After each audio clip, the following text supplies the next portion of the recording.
Hi everyone, Danielle here. I'm doing a solo playthrough of the Fellowship of the Ring trick-taking game. I will be starting with Chapter 1.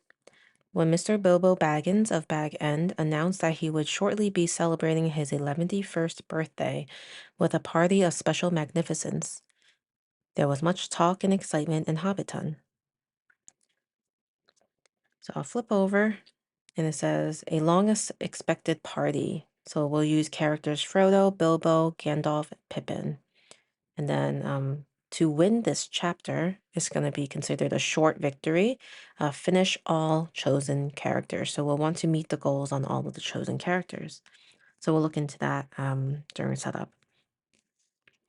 So we have the chapter cards, and then we have 4 of the character cards. So let's look at Gandalf first. So this one says win 1 or more tricks. That's the goal with Gandalf. And a setup is add the lost card to your hand, exchange with Frodo. So exchange means you're swapping a card between the 2 people. We have Frodo win 4 or more ring cards. It says the player dealt the 1 ring is Frodo. You can exchange the 1 ring card, lead the first trick. So Frodo will always start. Then we have Pippin win the fewest tricks or tie for the fewest tricks. And it says exchange with Frodo, Sam, or Merry. And then we have Bilbo, win 3 or more tricks, and it does not have any special setup. So we'll set those aside for now. We also will be setting aside this trick. This card is the number 1 ring card. And then we'll go ahead and shuffle up the rest of the other cards. So we have a bunch of other types of cards. So these are like there's a shadow, hill, ring cards, forest, mountain. I believe that's all of those types of cards right now. All right, I'll go ahead and shuffle and we'll get started. All right, so to set up, we'll be drawing 4 cards for 3 of the hands.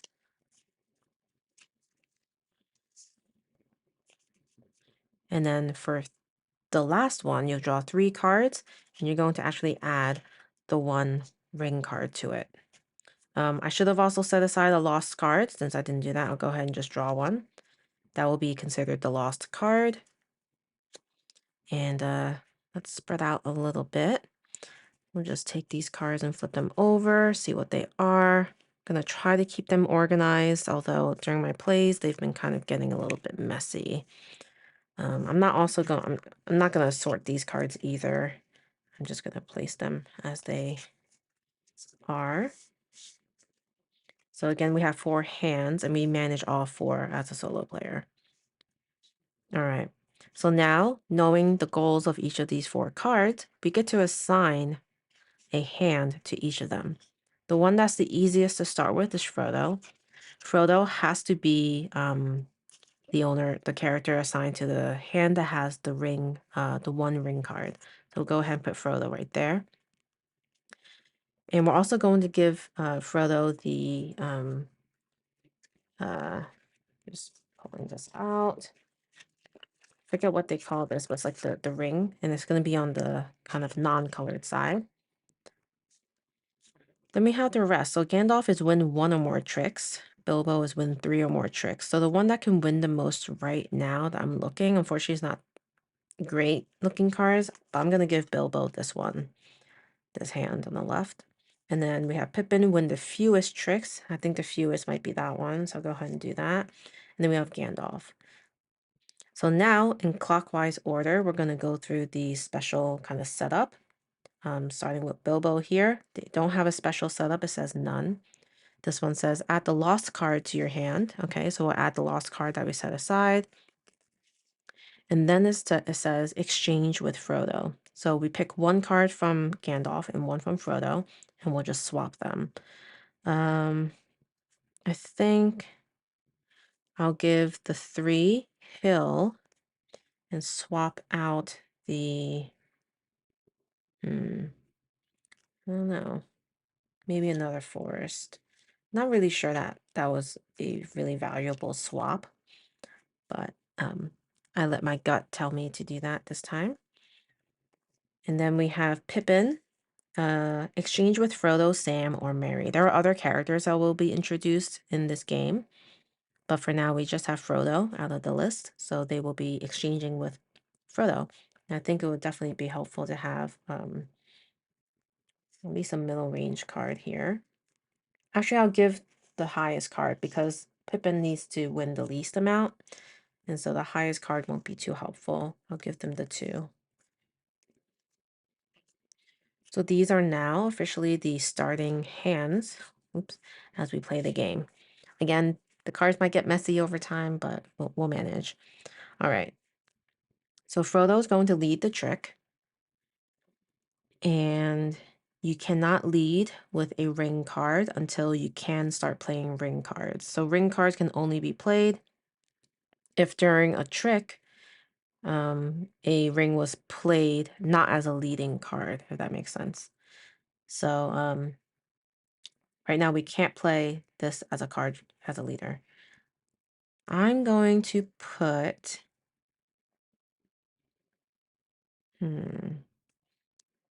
yeah, I'll do the 4 as Frodo's card to lead. So that means Bilbo has to use a card in their hand that matches this mountain. They only have 1, so they're going to use this one. And my intention was for Bilbo to win because they need to win at least 3 or more tricks. Gandalf, they do have a mountain card, so they will play that. All right. And Pippin also has a mountain card, so they will also play that. They don't have a choice. If you have a matching card, you have to play it. They do get a choice in which card they play if they have multiple matching cards. So now we look at the highest value out of all the played cards in the trick. So Bilbo has a value of 6, which is the highest. They will win this trick. So we'll go ahead and give these cards to Bilbo. All right. And I'm going to place it right under them, and I'm going to kind of place it in an orientation that's opposite every other trick so that I can track Bilbo trick wins. So it has 1, it needs to win at least 2 more before the end of the game. All right, so now that that trick is over, because they won, we'll move this ring there so we track that. Bilbo will be the leader in the next trick. And then we'll go ahead and draw cards for each hand.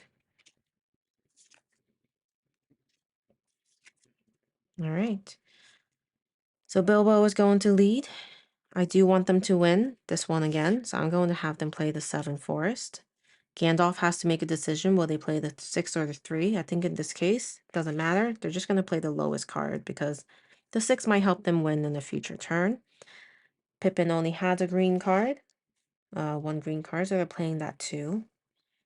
So Frodo doesn't have any green cards, so they're actually able to play any other suit, but they can't ever play a ring card until this chip is flipped over. So they really can play just any of these 3 cards. And in this case, I'm just going to have them play this 3. So now comparing the suit. So this is going to be a forest. And then we look at the highest number of the forest among the 4 cards. It is the 7.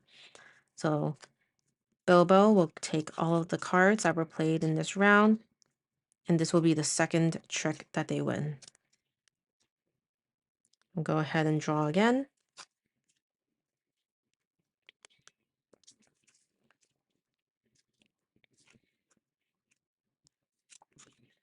And they will start the trick again because they won.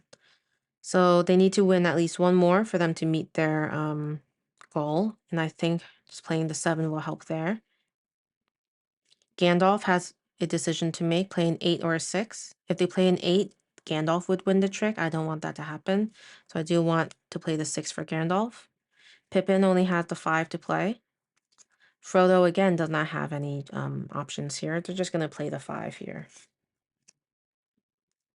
All right. So when that happens, 7 is going to win the trick. And now Bilbo would have met their goal of winning at least 3 or more tricks. So I think we move on from focusing on him being a winner. of a trick. All right.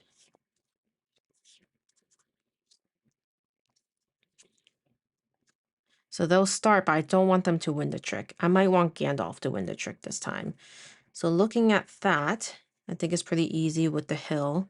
We'll go ahead and play this as the leading card. So it's going to be a 1 hill. Looking at the hill cards for Gandalf, they're going to, I think they're going to win with this 4. They don't even need to play the 8 right now. And then Pippin is going to just play this 8 mountain. They don't want to really win any tricks at this point because they want to win the least amount of tricks. So they won't need this 8. And then for Frodo, we don't have any hills. So again, we get to play anything we want there. And there'll be a shadow. So in this case, we have Gandalf winning this trick because it has the highest number of the hills. And so we've definitely met Gandalf's goal, which is win 1 or more tricks. Go ahead and move this to Gandalf because they won the trick.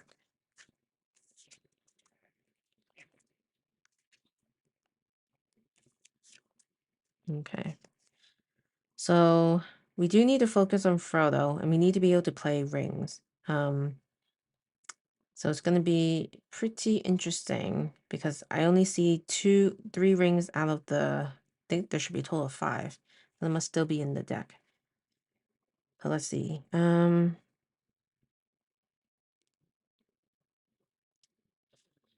I'll have this 6. And then they'll play the 4. They'll play the 8. Frodo will play the 8, and then this will be played. Frodo will win this trick because it has the highest number in the suit. So Frodo wins the first trick of their game. This moves over here. And let's see. We'll draw. Oh, well, I was drawing with Frodo first, but that didn't help. Okay, there's the rest of the rings. All right, so... And hopefully I'm playing this right with the rings, because right now we currently can't play with the rings because we haven't flipped this over. So it's definitely a change in how I normally think about trick-taking games. It says players can't lead with a ring card until someone plays a ring card into another trick. And that would be because a player did not have the lead suit. So I can choose for that to happen. So let's figure out how we'll do that. So we'll have the 6 be the lead here. We'll have the 1 being played by Bilbo because it has to match the suit if they have it. Gandalf doesn't have that suit. I'm going to have them place this 4. And Pippin does have the number, and they're just going to send a 3 there. And that means this was played in the trick, so this means we can flip this over. That was a ring card that was played in the trick, not leading a trick, but played in response to it. So we can now start leading with rings, which is awesome. Frodo won this trick because it has a 6.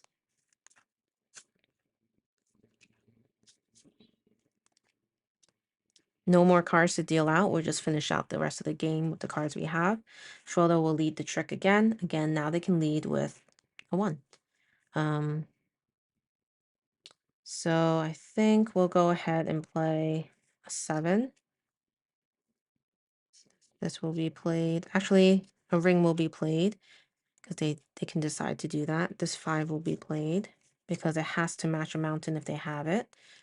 And then this one, they'll choose to spend the 5 ring. So Frodo will win this trick again because it had a 7 mountain. So they'll lead again. So we have this mountain left. We'll play that. It is a 1, but no others have a 1. Just going to do that. Do that. And they will win because there were no other mountains played that were higher. All right. And then this is the last card they'll lead with. They'll lead with the 1, and they can choose that the 1 will always win. So it doesn't matter really what card is played at this point, Frodo will win. All right. Oh, Frodo got lost in here. Let's take him back out to the top. Okay, so we've essentially ended the game now. Gandalf will always have an extra card, just so you know, because they gained that lost card at the beginning of the game setup. So now we just ensure that all the goals were met. So Frodo, they win if they have 4 or more ring cards. They do. I believe they have all of them. There's 1, 2, 3, 4, and 5. So Frodo completed their goal. So Bilbo won at least 3 tricks. So we have 1, 2, 3. So that's good. Bilbo as well completed theirs. Gandalf won 1 or more tricks. They have 1 trick, 1. So that's perfect. And Pippin won the fewest tricks with 0. So that was chapter 1. That was a success. So in this case, you would just move on to chapter 2. And chapter 2 introduces some additional characters and also some additional threat cards, which I may cover in a future video. But I hope this was a helpful solo gameplay of the Fellowship of the Ring trick-taking game. I think it's a very interesting one. It took a bit for me to like wrap my head around for some reason, especially with the ring concept, but it is a very interesting one. It helps you limit the possibilities and just be a little bit more strategic in your turns. But all right, I'm gonna leave it at that. If you're not already subscribed, please consider subscribing so that you don't miss out on board game videos like this one. If you have suggestions on solo games for me to play, definitely let me know. And hope you're all doing well. And thanks for watching. Bye.